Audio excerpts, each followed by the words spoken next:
Haleluya. Saudaraku yang kekasih, selamat hari Minggu. Selamat bertemu lagi walaupun melalui ibadah online.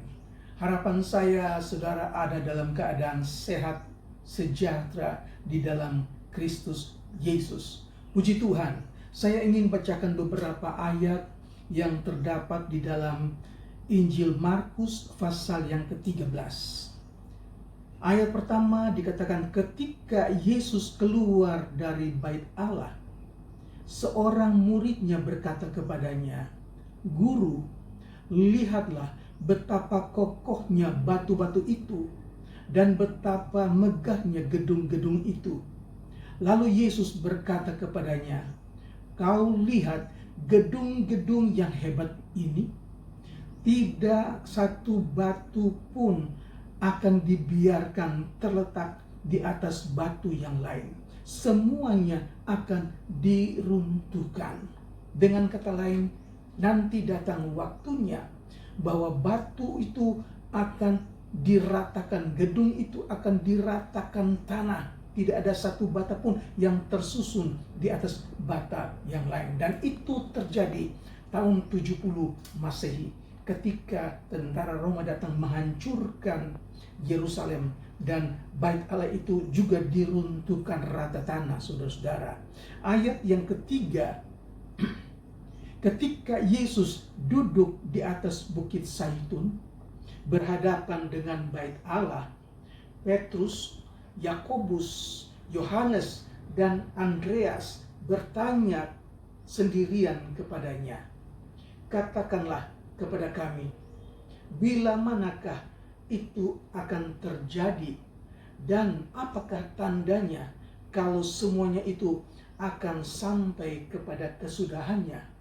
Ayat yang kelima, maka mulailah Yesus berkata kepada mereka, "Waspadalah, supaya jangan ada orang yang menyesatkan kamu." Kalimat pertama yang Yesus katakan kepada murid-muridnya adalah waspadalah. Jangan sampai ada orang yang akan menyesatkan kamu. Saudaraku, Yesus tahu bahwa hari-hari berikutnya akan datang banyak orang memakai nama Yesus. Dengan kata lain, banyak rasul-rasul palsu. Yesus palsu akan datang menyesatkan banyak orang.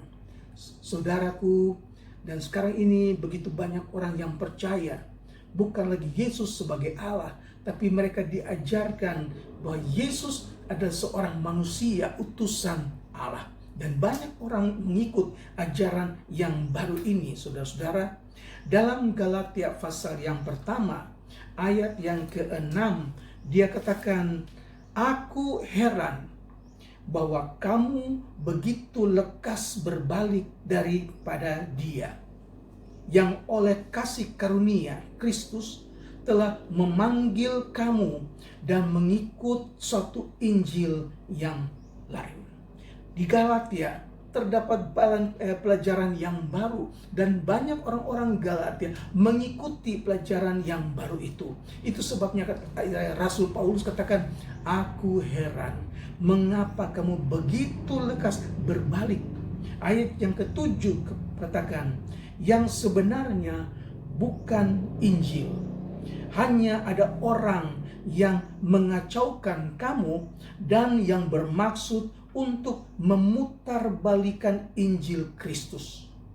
Ayat yang ke-8, "Tetapi sekalipun kami atau seorang malaikat dari sorga yang memberitakan kepada kamu satu Injil yang berbeda dengan Injil yang kami beritakan, terkutuklah dia." Saudaraku, yang pertama yang Yesus ingatkan kepada kita yaitu waspadalah, berjaga-jagalah, karena akan banyak terjadi penyesatan. Kemudian Yesus katakan akan terdengar deru perang. Bangsa akan bangkit melawan bangsa. Akan terjadi gempa bumi. Akan terjadi kelaparan. Dan kita sudah melihat, alami begitu banyak terjadi gempa bumi yang melanda Indonesia, begitu banyak kelaparan yang terjadi di belahan dunia ini, saudara-saudara, dan ini menimbulkan banyak penderitaan. Tetapi dia katakan bahwa semuanya itu barulah permulaan penderitaan menjelang zaman baru. Menghadapi keadaan yang sukar sekali ini dengan merebaknya virus corona, kita melihat begitu banyak orang yang susah. Dan ayat yang ke-9, firman Allah katakan, hati-hatilah, kamu akan diserahkan kepada majelis agama, kamu akan dipukul di rumah ibadat, kamu akan dihadapkan ke muka penguasa-penguasa dan raja-raja karena aku sebagai kesaksian bagi mereka. Yesus sudah ingatkan kesukaran-kesukaran yang terjadi ketika kita percaya kepada Yesus. Ketika kita ikut Yesus, kita akan mengalami banyak penderitaan. Dan ini sudah dialami oleh Paulus. Pukulan, penderitaan, penjara, dia sudah alami semuanya. Ayat yang ke-13, kamu akan dibenci semua orang oleh karena namaku. Tetapi orang yang bertahan sampai pada kesudahannya, ia akan selamat. Saudaraku, kamu akan dibenci oleh semua orang, mereka yang tidak percaya Yesus, mereka yang tidak menerima Yesus sebagai Tuhan, mereka itu akan membenci kamu. Tetapi satu hal yang Yesus ingatkan, barang siapa yang bertahan sampai kepada kesudahannya, dialah yang akan selamat. Jadi hal yang perlu kita ingat pesan Yesus yaitu bertahan di dalam kesukaran, bertahan menghadapi hal-hal yang berat. Dan bagaimana supaya kita bisa bertahan menghadapi hari-hari yang berat?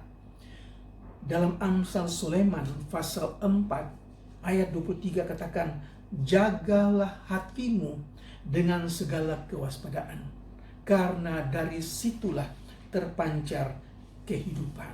Hati kita harus kita jaga, karena hati adalah sumber keinginan, hati adalah sumber keputusan. Kalau hati kita sudah lemah, maka keputusan yang salah akan kita lakukan. Kalau hati sudah menjadi lemah, maka keinginan untuk menyerah, keinginan untuk takluk terhadap dosa itu akan kita alami. Jadi kalau kita lalai menjaga hati, maka kita akan menyimpang dari jalan Tuhan. Kita akan terjerat dalam kebinasaan. Oleh sebab itu, jagalah hatimu. Yakobus pasal 1 ayat yang ke-12.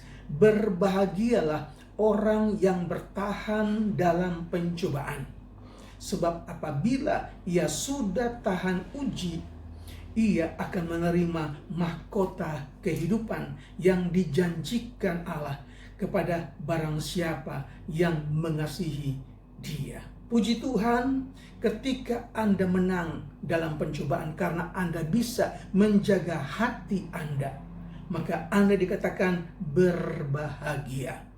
Anda dikatakan orang yang berbahagia, dan kita akan menerima mahkota kehidupan yang Allah sudah janjikan kepada mereka yang mengasihi Tuhan. Saudaraku, dalam Roma pasal 8 ayat yang ke-35 dikatakan, siapakah yang akan memisahkan kita dari kasih Kristus? Penindasan, atau kesesakan, atau penganiayaan, atau kelaparan, atau ketelanjangan, atau pedang, atau bahaya. Saudara-saudara, tidak ada yang dapat memisahkan kita dari kasih Allah yang ada di dalam Kristus Yesus Tuhan kita.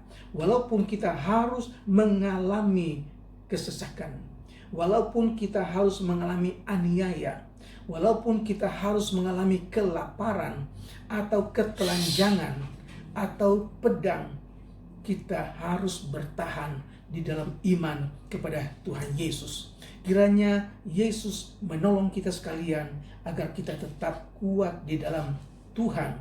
Saudara-saudara, kalau kita tidak dapat menjaga hati kita, kalau kita tidak dapat bertahan dalam kehidupan kita, maka kita ini akan menjadi seperti Yudas yang menjadi pengkhianat. Yudas yang sudah bertahun-tahun berjalan bersama Yesus, dia yang sudah melayani Tuhan bertahun-tahun, makan, minum, istirahat bersama Tuhan. Tetapi karena dia tidak menjaga hati, dia biarkan hatinya ditaklukkan oleh bisikan iblis, maka dengan 30 keping perak dia menyerahkan Yesus untuk disalibkan, saudara-saudara. Dan ini yang kita minta daripada Tuhan. Tuhan, kuatkanlah hatiku. Kiranya Roh Kudus itu tetap bertahan di dalam saya, supaya saya dapat membedakan mana yang Tuhan inginkan, mana yang tidak Tuhan inginkan. Saudaraku, penulis Injil tidak dapat melupakan Yudas. Dalam Injil Yohanes pasal yang ke-6 ayat 70, jawab Yesus kepada mereka, "Bukankah aku sendiri yang telah memilih kamu yang 12 ini? Namun seorang di antaramu adalah iblis." Yudas digambarkan adalah iblis. Yudas juga digambarkan sebagai seorang pencuri. Yohanes 12 ayat yang ke-6. Yudas juga yang hatinya mendapat bisikan iblis untuk mengkhianati Yesus. Yohanes 13 ayat 2. Yudas juga adalah seorang yang tidak suci. 5. Yudas adalah seorang yang dimasuki iblis setelah menerima uang suap. Yohanes 13 ayat 27. Saudaraku, dikatakan juga Yudas adalah seorang yang dinubuatkan dalam Mazmur Daud bahwa ia akan menyerahkan Yesus. Dicatat dalam Yohanes pasal 13 ayat yang ke-18. Yudas juga dikatakan seorang anak yang akan binasa. Ini dicatat dalam doa Yesus, Yohanes 17 ayat yang ke-12. Puji Tuhan, di dalam Injil Markus pasal yang ke-13 ayat 33, dia katakan, "Hati-hatilah dan berjaga-jagalah, sebab kamu tidak tahu bila manakah waktunya tiba." Dan halnya sama seperti seorang yang berpergian, yang meninggalkan rumahnya dan menyerahkan tanggung jawab kepada para hamba-hambanya, masing-masing dengan tugasnya, dan memerintahkan penunggu pintu supaya berjaga-jaga. Karena itu berjaga-jagalah, sebab kamu tidak tahu bila manakah Tuhan itu akan pulang, menjelang malam, atau menjelang tengah malam, atau larut pagi, atau pagi-pagi buta, supaya kalau ia tiba-tiba datang, jangan kamu didapatinya sedang tidur. Saudara, Tuhan itu datang, dia akan membawa upah buat orang-orang hamba-hamba yang berjaga-jaga, buat hamba-hambanya yang mentaati perintahnya. Oleh sebab itu, tetaplah berjaga-jagalah, saudara-saudara. Dalam Mazmur pasal 13 ayat yang ke-20 dikatakan, "Dan sekiranya Tuhan tidak mempersingkat waktunya, maka dari segala yang hidup tidak akan ada yang selamat. Akan tetapi oleh karena orang-orang pilihan yang telah dipilihnya, Tuhan mempersingkat waktunya." Haleluya. Tuhan mempersingkat waktunya untuk orang-orang pilihan. Jadi tidak lama lagi dia akan datang kembali. Oleh sebab itu dalam Efesus pasal 6 ayat 10-11, sudah dapat baca di rumah, "Akhirnya hendaklah kamu kuat di dalam Tuhan, di dalam kekuatan kuasa-Nya." Puji Tuhan, bertahan di dalam imanmu. Tetaplah bersukacita, tetaplah semangat, dan tetaplah waspada. Tuhan Yesus memberkati. Mari kita berdoa. Bapa yang ada dalam surga, kami mengucap syukur Tuhan masih berfirman kepada kami, mengingatkan kami supaya kami waspada, mengingatkan kami supaya kami berhati-hati, supaya hati kami senantiasa diisi dengan firman Tuhan, supaya hati kami melekat kepada Tuhan, supaya kami dapat rasakan penyertaan Tuhan, kami dapat rasakan perlindungan Tuhan. Engkau adalah kota benteng. Terpujilah namamu Yesus. Kami berdoa buat umat Tuhan dimanapun mereka berada. Tuhan menyertai, menjaga, menghibur mereka. Sembuhkan mereka yang sakit, hiburkan mereka yang susah. Tuhan berkati Indonesia, berkemurahanlah buat negara kami Indonesia Tuhan. Juga buat negara-negara lain di seluruh dunia yang sedang menghadapi masalah-masalah yang berat karena virus corona. Banyak orang sekarang sedang menangis. Banyak orang sekarang sedang berseru, berteriak, minta ampun kepada Tuhan. Ampuni kami juga ya Tuhan, biar hidup kami berkenan kepadamu. Tidak lama lagi Engkau akan datang kembali. Biar hati kami cocok dengan hati Tuhan. Kelakuan kami, karakter kami cocok dengan hatimu. Terima kasih dan terima kasih menyertai kami sepanjang minggu ini dalam rumah tangga dengan kesehatan dan sukacita yang dari Tuhan. Kami akan menjadi orang-orang yang menang. Di dalam nama Tuhan Yesus Kristus. Haleluya. Amin.